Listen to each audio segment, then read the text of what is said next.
So we'll start with the foundational standing pose, Tadasana, mountain pose.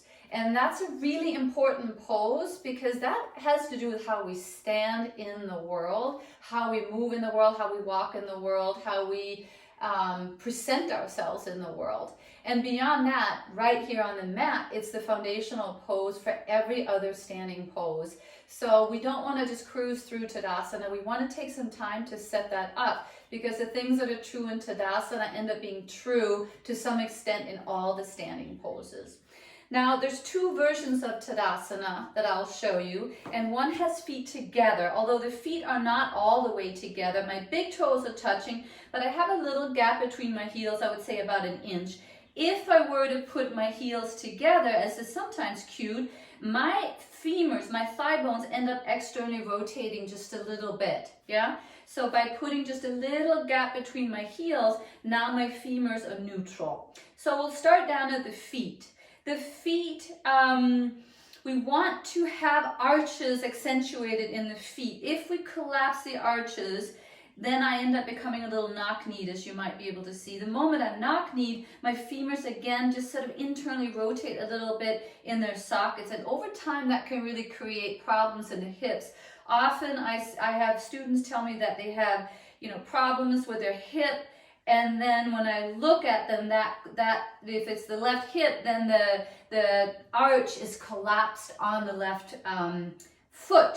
So it kind of travels all the way up. Now, so to learn to lift the arches, some of you may have arches that are naturally accentuated, and this doesn't really pertain to you, and you probably know who you are, but many of your students will tend to have arches that collapse, and to avoid that, have them lift their toes off the mat. Now, the moment I'm lifting all 10 toes off my mat, I can kind of peek down and I can see my arches lift. Now the weight is evenly distributed between the inner and outer edges of the feet. Most of my weight are in my heels, but I still have some weight in the ball of the feet as well. Now I'm going to spread my toes out as I set them down. I'm not grabbing the mat with my toes. I'm extending through my toes, and then I'm pressing toes into the mat. Yeah?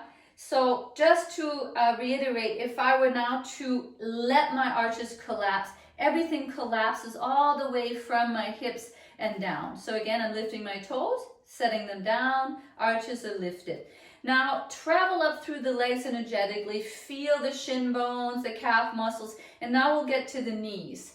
Now, if you're someone who hyperextend your knees, then you might end up looking something like this. So I'm very flexible, so my knees tend to hyperextend, and now they're locked. So I actually have to micro bend my knees, so my knees are now right over my ankle bones and right below my hip bones. So you might have to stand in front of a mirror sideways to see what do you need to do with your knees to get them to the point where they're not locking. Now, even though my knees are now micro bent, I'm still lifting my kneecaps, I'm lifting my quadriceps up. Now, draw the belly a little in and up, and you can see even as I'm saying that and doing that, I'm lifting, becoming a little bit taller. That's called your Uddiyana Bandha. Now, we also have Mula Bandha, and we talk less about that in yoga, but Mula Bandha has to do with the pelvic floor lifting. So a grosser way to say that is, imagine that you're holding in P, and then relax the muscles, but keep the inner lift. That's sort of a subtle way to say it, and you have to play a little bit with that because it's a very subtle sensation, that kind of lifting yourself up from the inside. Now, the pelvis for most of us will tend to either tip forward or tip back. Now, if I'm tipped forward, my femurs internally rotate. If I'm tipped forward, under like this, then my femurs externally rotate. So find the neutral, and the best way to do that is kind of hold the pelvic rim here, and then imagine that it's a bowl, which essentially it is. And if you imagine that bowl full of water, if you were to tip the pelvis forward, this is an anterior tilt, the water would spill out the front. Now, if you were to do what we call a posterior tilt, the water would spill out the back. Now, what is neutral? So as you become a little soft and floaty in the knees, you can find the neutral pelvis where the tail is neither tucked under nor sort of poking back. It's just dropping toward the floor. Yeah?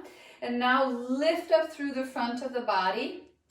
feel the shoulders open up. So by that I mean they externally rotate, and I'm feeling it in my shoulder blades. The shoulder blades draw a little together and down the back. As I'm doing that, I'm not tensing up the muscles between and around the shoulder blades. It's a very subtle drawing shoulders down and back. And look what happens to my arms.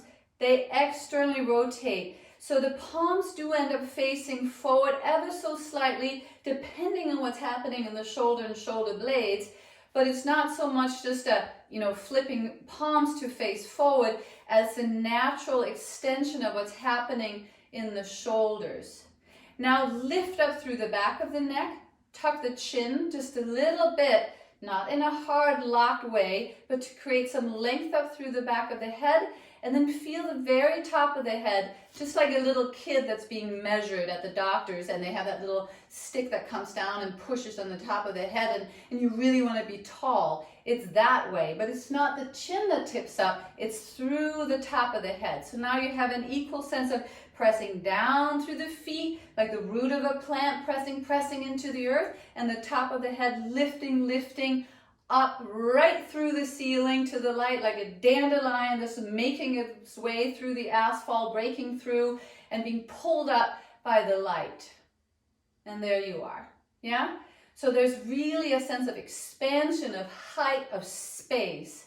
Now the modification that I mentioned earlier is to stand hip distance with the feet, so your heels are right under the width of your hips. And that can feel a lot more stable, as you can imagine, because when you bring the feet together, you have kind of a tippier, smaller pedestal for your body.